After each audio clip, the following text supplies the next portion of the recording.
Most flight attendants won't make it, and they won't make it because you have to believe you'll make it. And as a flight attendant, the problem is the belief is you're just applying for a job. It's a job. You love to travel. You love meeting new people. The benefit of this job is travel. And it's easy to believe that because why would you believe anything else? A occupation that you have to act out, play out, do to understand.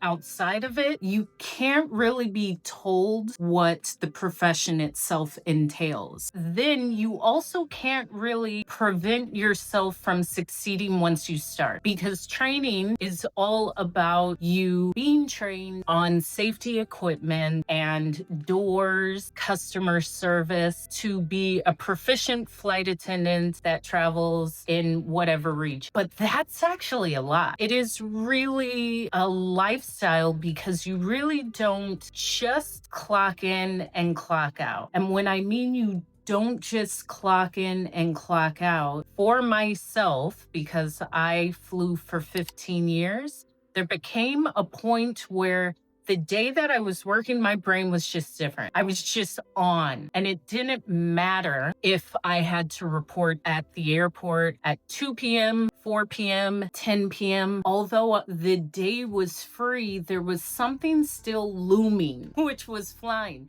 It wasn't negative. Wasn't bad. It's just this additional thing. But from my experience, that's something that you don't turn off as a flight attendant, because you're adaptable. And to adapt is to adapt to anything.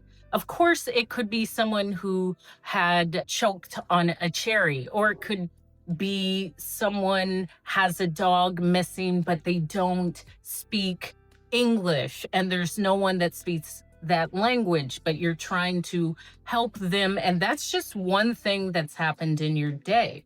That can't be taught. You can't be taught these things. And in training, I always believed I was going to training to be successful. Why would I think anything else? It's with the entire profession and probably for life, but it was never, I couldn't do it. It's going to be hard. And that's why, even in my other content, just believe takes a certain person to apply to be a flight attendant because you already are doing something that most people would never do.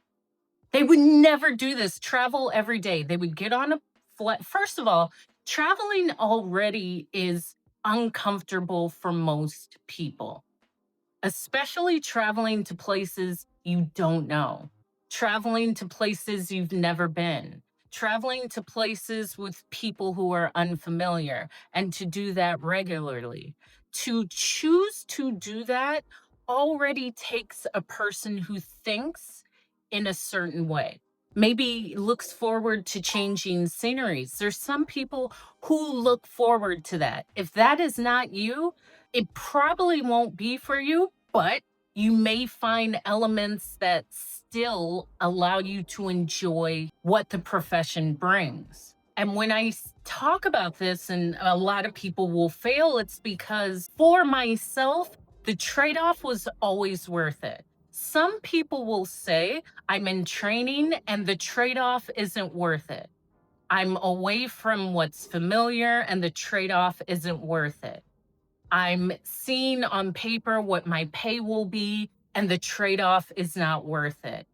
I don't think I'll be successful, so the trade off isn't worth it. The trade off for me was travel the world and grow myself as a human being throughout the world. That was how I saw flying. I never saw flying like a job. Of course, I saw it like a job, but it was able to, and it can be able for you to open this incredible imagination. I mean, you see these places in books or online, and then you go and you see them, and it's like, that's incredible. And you do it over and over again. And you meet different people and you learn about cultures, and you're tired and you're fatigued and you're maybe overworked.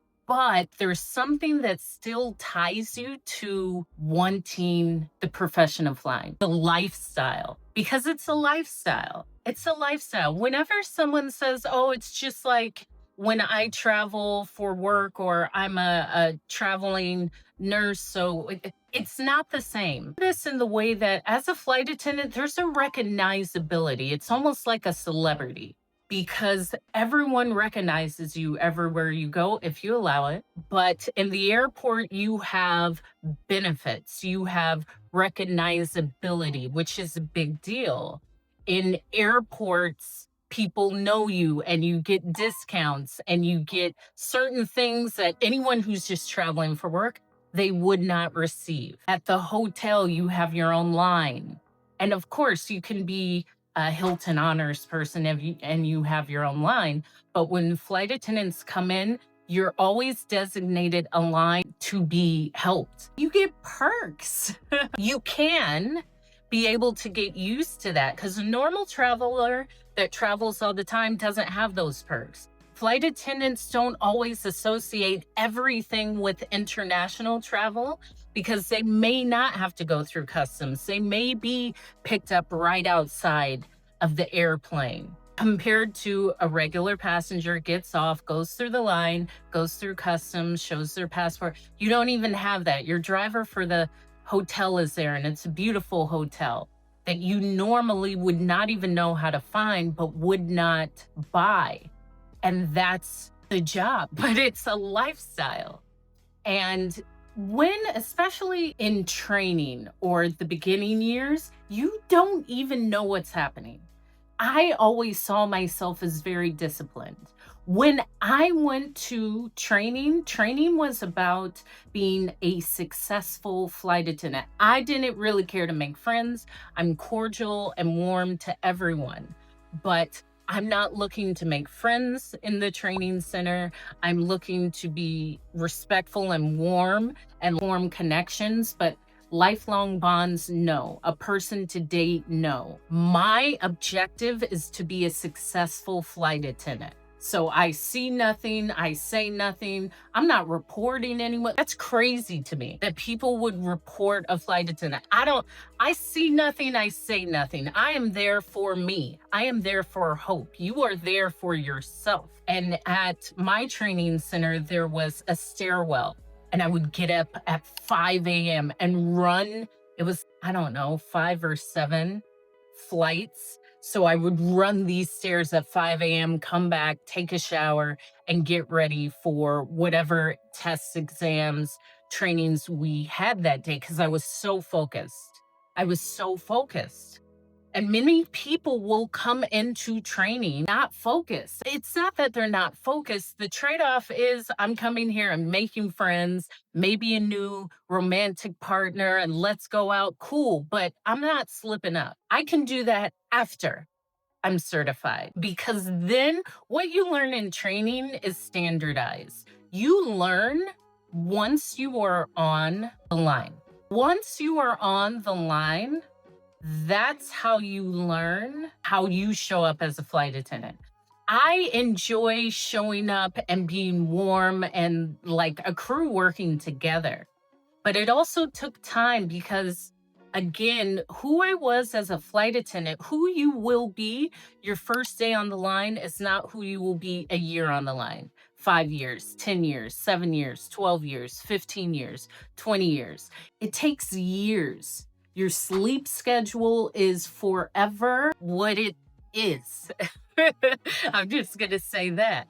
But also, it is more than clocking into a job because once you get off your flight, even as a reserve, you have a certain amount of time that you will not be contacted. It's unlike if you're a teacher or if you have some other profession, you bring that job home with you. Once you get off the flight, really, you don't bring it back. You don't have to report how many passengers. It's done. But when I speak, most people won't make it. It is something you have to want it because it can be challenging. And you to want either that level of discipline or seeing the world or legacy for yourself, you're going to have to want it. Some people just don't want it that bad.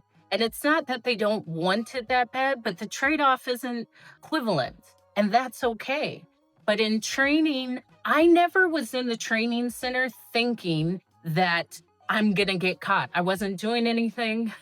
I wasn't showing up and pretending to be inebriated, because I know when I was in training, if you even pretended that you were inebriated, you were let go from the training center. I wasn't coming in at different hours. I was like in the halls as you would normally be. So I wasn't walking around thinking I'm doing something wrong. They're going to catch me. Do not walk around training like that.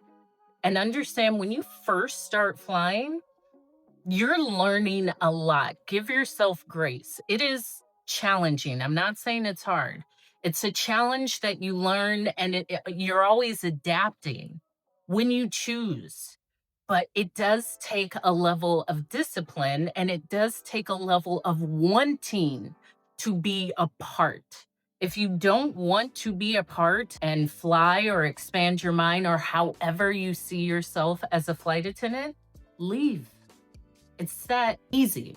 When you choose to, you do what it takes. And I know, listen, I sat reserve for just about half of my career, for 15 years. So 7 years I was on reserve, rotating, which meant 1 month I was on reserve. After 5 years, 1 month I was on reserve, 1 month I held the line. I did that for 7 years. My first base was DC, where I had Washington, Dulles, Baltimore, and National. I did not have a car. I chose not to have the car.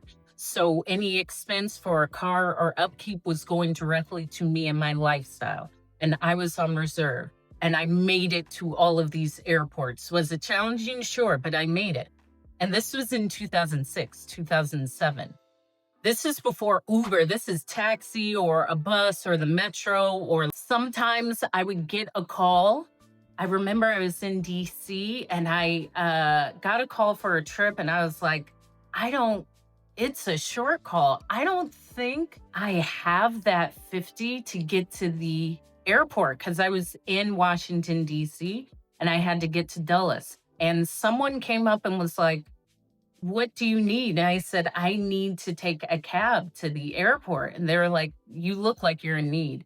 Here is $70. Get in your cab to the airport. Random things like that would happen. But I just had to make it work.